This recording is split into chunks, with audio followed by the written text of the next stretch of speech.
So Dan Lee is a technology teacher in Crystal, Minnesota, and actually skipped work to be here. I'm told that Christina is really excited about this talk, so Dan is going to get to break the rules just a little bit, and we're about to find out how. Ladies and gentlemen, Dan Lee. Hello, my name is Dan Lee, and I'm a teacher at Beacon Academy here in Crystal, Minnesota. And I want to admit something right up front. I submitted this talk idea as a joke. My wife is Tanessa Gemelke, and every once in a while I submit fake talk ideas just so she and Christina have to read them. And Christina called my bluff, so here I am. So I'm a teacher. I also worked in TV production for about 20 years. I won an Emmy once with ESPN. But I decided I wanted to change. I wanted to go into teaching. So while I was working on my teaching license, I became a paraprofessional with the special ed department. And that was rewarding and great and frustrating and hard. But then the pandemic hit. And our school, like everyone else, went to distance learning. So I was someone who finally got paid to work with kids, and now there were no kids anywhere. But I did have experience in video, so I thought maybe I could put those two things together. So I started making videos for the students to watch at home. The first idea that I had, there was nobody in the school, so I had a skateboard and I shot myself skateboarding through the empty school to the song All By Myself by Eric Carmen, which Tanessa sang last night. Thank you for that tie-in. So I released that video. It was a big hit with the parents and the kids. And so I started making other videos. I made an old-timey newsreel of distance learning readiness. And I proved to the school that I could make pretty good, quick videos with just my iPhone. And I started laying the groundwork for what I really wanted to do. I'd always wanted to have my own kids show. And so I had ideas. I had an idea to maybe make a Stephen Colbert type character where I was a kind of a grumpy guy that pretended to hate kids, but he was stuck with a kids show. But in the end, I decided to be myself. So I made my pitch for my big idea. I wanted to do a weekly show called Mr. Lee's Brain Break. And I went to the school and talked to them, and I said it would be a weekly show. I would post it on YouTube, and the teachers would watch it on their Zoom class, and the kids could watch it on their own if they wanted to. So the idea was that it was going to be a talk show. I would talk to the kids online, and I had different segments, like a cooking segment and a Mad Lib segment. And it was pretty simple for the first few episodes. I basically had an iPhone and a desk.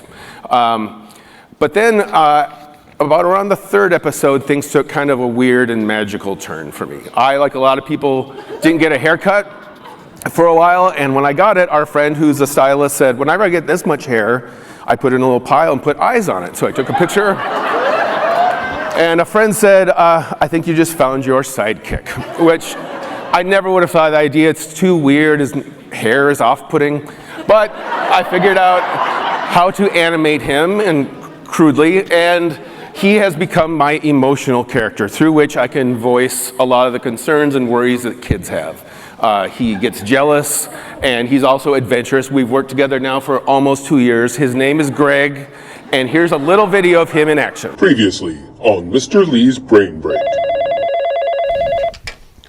Hello, Mr. Lee's Brain Break headquarters. Really? Where will we go? Wait, they want us to move? I don't want to move. I like it the way it is. Greg, it's gonna be okay. Fine. All right, friends, please welcome to the stage our next comedian. I give you Greg. Hello, everyone. How's everyone doing tonight? I'm glad you could all make it out to the show. My name is Greg, and I'll be making you laugh a little bit. We'll see.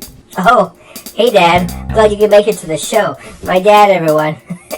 No, I kid my dad. When I was born, my dad said to my mom, well, this ought to be a hair-raising adventure. I mean... Everyone's favorite and mine, Greg. Hello, everyone. Greg here. I'm so excited to be back. Greg, great to see you. I thought you were going to get your hair cut. I chickened out. I thought about so many different styles, even bangs. But I heard bangs are a pain, so I decided that if I like how I look, and then I did some traveling. I visited the biggest ball of twine. Oh, and I went to Alaska. Ooh, really?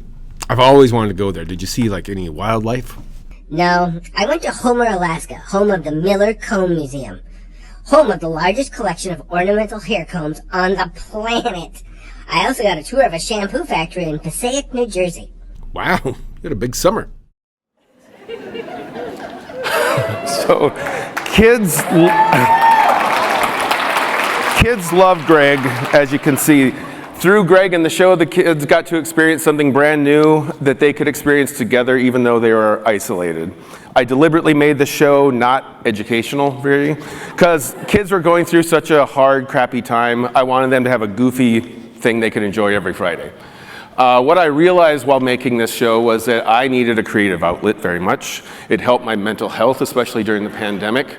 And I realized how much I enjoyed working with others. I had kind of a vision for the show and experience with TV, and I could use their ideas and filter it through that prism.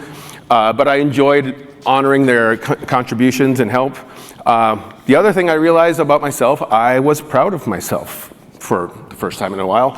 I had put myself out there, and it was very intimidating to send something weird out like this to my staff, my coworkers, and those first 2 episodes were hard to send out. And then I made my coworker a pile of hair. I thought I was going to get canceled. But one of the main administrators said that the glue for the school that year was brain break. So that was very rewarding. I got featured in the Star Tribune. Hey, it's the same shirt. And my wife, Tanessa Gemmelke, described the show as like a cross between the emotional work of Mr. Rogers and the weirdness of Pee-wee's Playhouse, which is exactly how I would want it to be described. A lot of my ideas came out of just the constrictions that I had to work with. I started off with just a desk and an iPhone, and there was hardly anybody in the school. So anybody that was game to play around, I would use their ideas. So when you have weird ideas and you're have a lot of restrictions, those ideas can end up being some of your best work. So when you have those weird ideas, don't be afraid to put them out there. But don't take my word for it. I want you to listen to Greg for one last moment. Hello, everyone. Greg here. Confab in the house! I hope Mr. Lee didn't put you to sleep with his lightning talk. I kid, Mr. Lee. But in all seriousness, folks, don't be afraid of trying new things, even if they're weird. I'm glad Mr. Lee did, or else I wouldn't exist. Okay, I just want to say thank you to a few people. I just want to say thank you to Christina, Tanessa, Amy, Sean, oh boy, Rosie, Katie, Gemma, and Lauren, and all the volunteers. You guys were great. Okay, I'm getting the flashing red light here. My time is up. Thank you, Confab. All right, thank you.